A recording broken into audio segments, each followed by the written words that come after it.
கிறிஸ்துவில் பிரியமானவர்களே, ஆண்டவராகிய இயேசு கிறிஸ்துவின் நாமத்திலே உங்கள் யாவரையும் வாழ்த்தி ஆசீர்வதிக்கிறேன். இந்த நாளுக்கென்று தேவன் நமக்கு அருளி இருக்கும் ஜீவ வார்த்தை யாத்திராகமத்தின் புஸ்தகம் 15ஆம் அதிகாரம் 22ஆம் வசனத்தின் ஒரு பகுதியாயிருக்கிறது. பின்பு மோசே இஸ்ரவேல் ஜனங்களை சிவந்த சமுத்திரத்தில் இருந்து பிரயாணப்படுத்தினான்.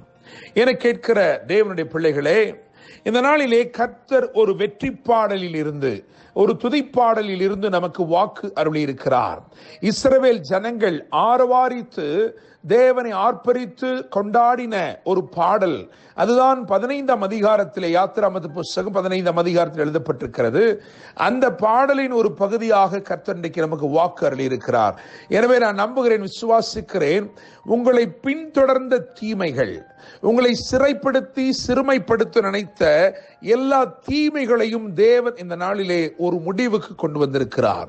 அவைகள் இனியும் உங்களை தொடராதபடிக்கு ஒரு கடவாதிருக்கும் எல்லை கர்த்தர் இன்றைக்கு அவைகளுக்கு நியமித்து விட்டார். தேவனுடைய பிள்ளைகளே, யாத்திராகமத்தின் புஸ்தகம் 14ஆம் அதிகாரம் அதிலே 7வது வசனத்தை கவனித்து பார்க்கும் பொழுது பார்வோனின் பிரதான ரதங்கள் என்று எழுதியிருக்கிறது. மாத்திரமல்ல, யாத்திராகமத்தின் புஸ்தகம் 15ஆம் அதிகாரம் 4ஆம் வசனத்தை கவனிக்கும் பொழுது பார்வோனின் பிரதான அதிபதிகள் என்று எழுதியிருக்கிறது. அவர்கள் அனைவரும் சிவந்த சமுத்திரத்திலே அமிழ்த்தி போட்டார் தேவன். என கேட்கிற தேவனுடைய பிள்ளைகளே, நான் நிச்சயமாய் நம்புகிறேன், விசுவாசிக்கிறேன், உங்களை பின்தொடர்ந்து வந்த பிரதானமான தீமைகள், பிரதானமான எதிர்ப்புகள், பிரதானமான தோல்விகள் எல்லாவற்றையும் கர்த்தர் இன்றைக்கு அமிழ்த்தி போட்டார். தேவனுடைய பிள்ளைகளே, ஒரு திரி அணைகிறது போல் அவைகள் அணைந்து போயின என்பதாக வேதம் சொல்லுகிறது. எனவே நான் நம்புகிறேன், விசுவாசிக்கிறேன், இந்த நாள் நிச்சயமாக நீங்கள் வெற்றியை கொண்டாடும் ஒரு நாள். இந்த நாள் நிச்சயமாக நீங்கள் தேவனுக்கு மகிமை செலுத்தி துதிப்பாடல்களை பாடுகிற ஒரு நாளாய் இருக்கிறது. தேவனுடைய பிள்ளைகளே, மாத்திரமல்ல, இங்கே வாசித்த வசனத்தை கவனித்து பார்த்தால், பின்பு மோசே இஸ்ரவேல் ஜனத்தை, அதாவது மோசே இஸ்ரவேல் ஜனங்களை சிவந்த சமுத்திரத்திலிருந்து பிரயாணப்படுத்தினான் என்று எழுதியிருக்கிறது. அதை வாசிக்கும் பொழுது புரிந்து கொள்ளலாம், அவர்கள் அந்த வெற்றியிலே கழிகூற மனதாய், அந்த அற்புதத்தை கண்டுகொண்டே இருக்க மனதுள்ளவர்களாய், அந்த கரையிலேயே தங்கி தரித்தவர்களாய் காணப்படுகிறார்கள். மோசே அவர்களை பிரயாணப்படுத்த வேண்டியது அவசியமாயிருந்தது. என கேட்கிற தேவனுடைய பிள்ளைகளே, உங்கள் வாழ்க்கையிலும் சில காரியங்களை கர்த்தர் செய்யும் பொழுது, சில அற்புதங்கள், சில அதிசயங்கள் நடக்கும் போது அதை பார்த்து வியந்து நீங்கள் அப்படியே நின்றுவிடக் கூடும்.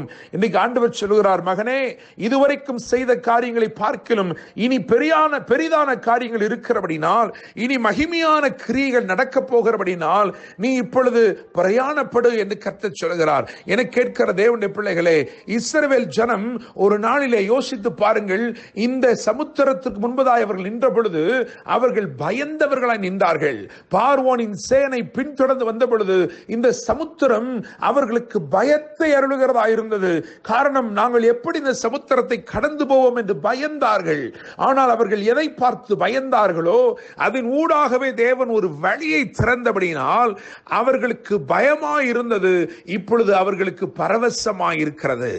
அவர்கள் எதை பார்த்து பயந்தார்களோ அது அவர்களுடைய சத்துருக்களை அமிழ்த்து போட்டது, அவருடைய சத்துருக்களை கவிழ்த்து போட்டது, சத்துருக்கள் மேல் அது மோதி வந்தது. எனவே என்னை கேட்கிற தேவனுடைய பிள்ளைகளே, எது உங்களுக்கு ஒரு பயமாக இருந்ததோ அதுவே இன்றைக்கு உங்களுக்கு ஒரு பரவசமான நிகழ்வாக இருக்க போகிறது. அவர்கள் பார்த்து கொண்டே இருக்க நினைத்தார்கள், தேவன் எங்களை தொடர்ந்து வந்த, இதுவரைக்கும் எங்களை சிறுமைப்படுத்தி அடிமைப்படுத்தி இருந்த சகல தீமைகளையும் தேவன் இந்த சமுத்திரத்திலே வைத்து விழுங்கி போட்டு விட்டாரே என்பதை நினைத்து அவர்கள் பரவசத்தோடு அவர்கள் அந்த கரையிலேயே நின்று கொண்டிருந்தார்கள். ஆனால் மோசேக்கு தெரிந்தது, இவர்கள் பிரயாணப்படும் காலம் இது, நீங்கள் பிரயாணப்பட்டால் இதிலும் மேலானவைகளை நிச்சயமாய் காண்பீர்கள் என்ற நிச்சயத்தோடு அவன் அவர்களை பிரயாணப்படுத்தினான். என கேட்கிற தேவனுடைய பிள்ளைகளே, ஆண்டவர் இஸ்ரவேல் புத்திரருக்கு நியமமாக சொல்லியிருந்தார், மேகம் எழும்பும் போது நீங்கள் பிரயாணப்பட வேண்டும். நான் நம்புகிறேன், விசுவாசிக்கிறேன், இது மேகம் எழும்பி இருக்கிற நாட்கள். நீங்கள் அற்புதத்திலே கழிகூர்ந்து நிற்கிறீர்கள். தேவன் செய்த செய்த ஆச்சரியமான கிரிகளை எண்ணி பார்த்து துதிக்கிறீர்கள், நல்லதுதான். ஆனால் கர்த்தர் சொல்லுகிறார், நீ பிரயாணப்படும் காலம் இது. காரணம், இதிலும் மேன்மையானவைகளை இனிவரும் நாட்களிலே தேவன் உனக்காக வைத்திருக்கிறார். தேவனுடைய பிள்ளைகளே, மோசே எவைகளை பார்க்க முடிந்தது, எது நிமித்தமாய் அவர்களை பிரயாணப்படுத்தினார் என்று ஒரு 3 காரியங்களை சொல்ல விரும்புகிறேன். முதலாவதாக, இந்த சிவந்த சமுத்திரத்திலே செங்கடலிலே வழி திறந்ததே, அதை தொடர்ந்து நடந்த 3 காரியங்களை வரிசைப்படுத்துகிறேன். நான் நம்புகிறேன், விசுவாசிக்கிறேன், அவைகளை இன்றைக்கு தேவன் உங்கள் வாழ்க்கையில செய்ய உண்மையுள்ளவராய் இருக்கிறார். காரணம், செங்கடலை கடந்த பின்புதான் மாறா மதுரமாய் மாறினது. எனவே மாறாவிலே ஒரு மதுரம் இருக்கிறது. என கேட்கிற தேவனுடைய பிள்ளைகளே, உங்கள் வாழ்க்கையில தீர்க்க தரிசனமாய் சொல்லுகிறேன், உங்களுக்கு கசப்பாய் தோன்றுகிற எல்லாம் மதுரம் உள்ளதாய் மாறப்போகிறது. கசப்பான அனுபவங்கள், ஒருவேளை இந்த நாளிலே கசப்பான அனுபவங்களை நீங்கள் எதிர்கொள்ள நேரிடலாம். ஆனால் கர்த்தர் சொல்கிறார், எது கசப்பா இருந்ததோ அதையே நான் மதுரமாய் மாற்றி போட போகிறேன். எது குடிக்க கூடாதபடி இருந்ததோ அதுவே உனக்கு தேவையானது, உனக்கு அதாவது உன்னுடைய தாகத்தை தீர்க்கக்கூடிய ஒன்றாய் மாறப்போகிறது. தேவனுடைய பிள்ளைகளே, இன்னும் ஒரு விதத்திலே சொன்னால், எது உபயோகம் இல்லாமல் இருந்ததோ அது உபயோகமான ஒன்றாய், மெத்த உபயோகமான ஒன்றாய் மாறப்போகிறது. தேவனுடைய பிள்ளைகளே, இரண்டாவதாக மாறாவிலே மதுரம், அதை தொடர்ந்து இரண்டாவதாக ஏலிமிலே ஏக நன்மை. காரணம், அங்கே 12 நீரூற்றுக்களும் 70 பேரீச்சம் மரங்களும் இருந்தது. இது எப்படிப்பட்ட இடமா இருக்கிறது என்றால், சகல தேவைகளும் சந்திக்கப்படுகிற இடமா இருந்தது. அவர்களுக்கு தேவையானது ஒன்றுக்காக தூரமான இடங்களுக்கு செல்லவில்லை, அவர்கள் இருக்கிற இடத்திலே அவர்களை தேடி வருகிறதா இருந்தது. 70 பேரீச்ச மரங்கள், அந்த தலைவர்கள் அவர்களுக்கு நீதி செய்யும்படி, நியாயம் விசாரிக்கும்படி அவர்களுக்கு அது அமைந்தது. எனவே அவர்கள் விசாரிக்கப்பட்டார்கள். நான் நம்புகிறேன், விசுவாசிக்கிறேன், மாறாவை மதுரமாக மாற்றுகிற தேவன் அடுத்தபடியாக ஒரு விசாரிப்பின் இடத்திற்கு கொண்டு வருகிறார். சகலமும் சந்திக்கப்படுகிற இடத்துக்கு கொண்டு வருகிறார். அதைத் தொடர்ந்து சீனாயிலே மகிமை வெளிப்பட்டது. ஜீவனுக்கும் நன்மைக்கும் ஆசீர்வாதத்துக்கும் ஏற்றவைகள் அவர்களுக்கு எழுதி கொடுக்கப்பட்டது.